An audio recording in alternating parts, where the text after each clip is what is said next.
Hay libros que fueron prohibidos, otros fueron quemados, pero existen algunos tan perturbadores que durante siglos las personas aseguraban que simplemente leerlos podía destruir la mente humana. Textos relacionados con demonios, rituales, entidades antiguas y conocimientos que supuestamente jamás debieron llegar al ser humano. Pero lo más inquietante es que muchas personas obsesionadas con estos libros terminaron describiendo exactamente la misma sensación, la sensación de que algo las observaba desde las páginas. Durante siglos, muchas personas aseguraron que existía un libro capaz de destruir la cordura humana, un texto antiguo, prohibido, escrito supuestamente por un hombre que perdió la razón después de estudiar entidades imposibles de comprender. Ese libro sería conocido como el Necronomicon. Y desde el principio, todo sobre él estuvo rodeado de oscuridad. Según la leyenda, el libro habría sido escrito por un hombre llamado Abdul al-Azred, un supuesto poeta árabe que, según antiguos relatos, viajó por ruinas olvidadas y desiertos donde habría descubierto conocimientos prohibidos, historias de entidades antiguas, criaturas dormidas y rituales capaces de abrir puertas hacia algo desconocido. Pero aquí es donde la historia se vuelve inquietante, porque el Necronomicon no se hizo famoso únicamente por su contenido.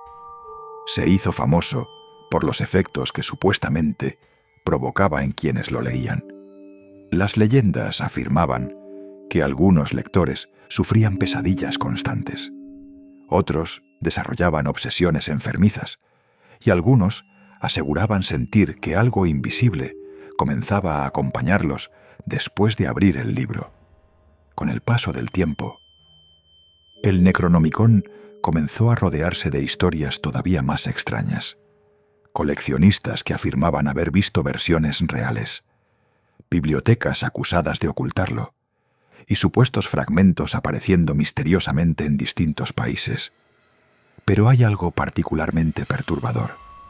Muchas personas saben que el Necronomicon fue popularizado por el escritor H.P. Lovecraft, y aún así, la obsesión alrededor del libro continuó creciendo durante décadas, porque para algunos lectores, Lovecraft no inventó completamente el concepto, simplemente lo habría adaptado de leyendas mucho más antiguas, y eso hizo que miles de personas comenzaran a buscar versiones reales del libro.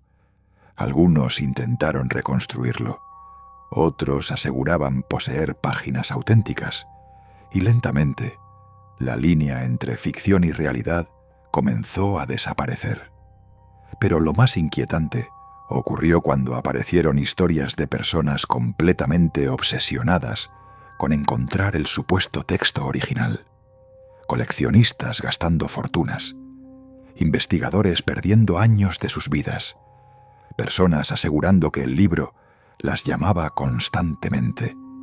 Y quizá eso sea lo más perturbador del Necronomicon. No saber si realmente existe, sino observar hasta dónde puede llegar la obsesión humana por aquello que se considera prohibido. Porque cuanto más imposible parece algo, más personas desean encontrarlo. Y quizá por eso, la leyenda del Necronomicon nunca desapareció. Porque algunos libros no necesitan existir físicamente para volverse peligrosos. A veces, la idea sola ya es suficiente. Pero incluso así, ningún libro provocó tantas historias de miedo en Europa como el siguiente, porque este sí existió realmente. Y durante siglos, muchas personas creyeron que había sido escrito con ayuda del diablo. Durante la Edad Media, los monasterios eran lugares silenciosos, oscuros, aislados del mundo, pero dentro de uno de ellos nació una de las leyendas más aterradoras de Europa, la historia del Codex Gigas, también conocido como la Biblia del Diablo. y basta con verlo una sola vez para entender por qué. El manuscrito es gigantesco, demasiado grande para un libro medieval normal. Pesa más de 70 kilos y contiene una enorme ilustración del diablo ocupando una página completa. Pero lo verdaderamente inquietante es la leyenda sobre su origen. Según el relato, un monje condenado a muerte prometió crear el libro más grande jamás escrito para salvar su vida. Sin embargo, cuando comprendió que era imposible terminarlo a tiempo, habría hecho un pacto con el diablo. Y esa misma noche, el manuscrito quedó terminado. Durante siglos, la historia alimentó el miedo alrededor del libro, porque muchas personas comenzaron a creer que el Codex Gigas estaba maldito, y había razones para ello. El libro no solo contenía textos religiosos, también incluía rituales, conjuros, fórmulas médicas antiguas y escritos relacionados con expulsión de demonios. Era una mezcla extraña, como si dentro de sus páginas convivieran lo sagrado y lo prohibido. Pero hay algo todavía más inquietante. Los investigadores modernos estudiaron el manuscrito y descubrieron algo extraño. Todo parece haber sido escrito por una sola persona. La misma tinta, la misma letra, el mismo estilo, como si realmente un único hombre hubiera dedicado años enteros de su vida a escribirlo obsesivamente. Y quizá esa idea sea incluso más perturbadora que la leyenda del pacto demoníaco, porque significa que alguien pasó décadas encerrado, creando uno de los manuscritos más extraños de toda la historia humana. Con el paso de los siglos, el Codex Gigas sobrevivió incendios, guerras y saqueos, como si el libro se negara a desaparecer. Y lentamente comenzaron a surgir nuevas historias. Personas afirmando sentirse incómodas al observarlo demasiado tiempo. Investigadores describiendo una sensación extraña al estudiar la ilustración demoníaca. Y rumores sobre desgracias relacionadas con algunos de sus antiguos propietarios. Tal vez gran parte de estas historias sean exageraciones. Pero incluso así, el Codex Gigas sigue provocando la misma sensación después de cientos de años. La sensación de estar frente a algo que jamás debió existir. Pero incluso este manuscrito no provocó tanto miedo en la Iglesia como el siguiente libro, porque el próximo texto no solo hablaba de demonios, supuestamente enseñaba cómo invocarlos. A diferencia de otras leyendas oscuras, el Ars Goetia tenía un propósito extremadamente claro: invocar entidades. El libro forma parte de un antiguo grimorio conocido como la Llave Menor de Salomón, y durante siglos fue considerado uno de los textos ocultistas más peligrosos jamás escritos, porque sus páginas describen supuestos rituales para contactar demonios. No uno, decenas de ellos. El Ars Goetia enumera 72 entidades infernales, cada una con nombres, símbolos y supuestas habilidades específicas. Algunas prometían conocimiento, otras riqueza, poder, influencia. Y quizá por eso este libro aterrorizó tanto a las autoridades religiosas, porque no se presentaba como ficción, se presentaba como un manual, y eso provocó siglos de miedo alrededor del texto. Muchos aseguraban que leerlo ya era peligroso. Otros afirmaban que ciertos símbolos del libro debían evitarse completamente. Y con el tiempo comenzaron a surgir historias todavía más inquietantes.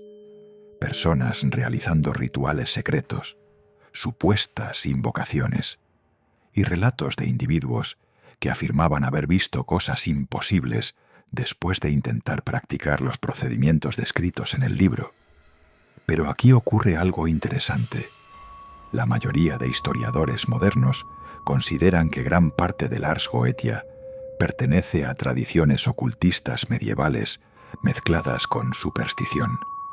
Sin embargo, eso jamás detuvo la obsesión alrededor del libro, porque, incluso hoy, continúa siendo uno de los textos más buscados dentro del ocultismo. Y quizá eso revela algo profundamente humano: la obsesión constante por obtener poder mediante conocimiento prohibido. Porque a lo largo de la historia, las personas siempre han sentido fascinación por aquello que se les dice que no deben tocar. Y eso vuelve al Ars Goetia particularmente peligroso, no necesariamente por sus rituales, sino porque alimenta una fantasía extremadamente antigua: la idea de poder controlar fuerzas más allá de la comprensión humana. Y muchas veces, las obsesiones más oscuras comienzan exactamente así, con curiosidad, con una página abierta, con alguien convencido de que puede acercarse al abismo, sin caer dentro de él. Tal vez ninguno de estos libros estuvo realmente maldito. Tal vez todo fue miedo, superstición, historias exageradas por el paso del tiempo. Pero incluso así, hay algo profundamente inquietante sobre ellos, porque todos representan exactamente la misma obsesión humana: el deseo de acceder a conocimientos prohibidos, de cruzar límites, de descubrir aquello que supuestamente jamás deberíamos conocer. Y quizá esa curiosidad ha sido siempre una de las fuerzas más peligrosas de nuestra especie. Porque algunos libros no necesitan tener poderes sobrenaturales para destruir personas. A veces, basta con una idea capaz de consumir la mente correcta. Y tal vez por eso las historias sobre libros malditos nunca desaparecen. Porque mientras exista curiosidad humana, siempre habrá alguien dispuesto a abrir la siguiente página. Si quieres escuchar más historias sobre reliquias prohibidas, demonología, archivos oscuros y misterios antiguos, suscríbete. Porque todavía existen textos desaparecidos que algunas personas siguen intentando encontrar hasta hoy.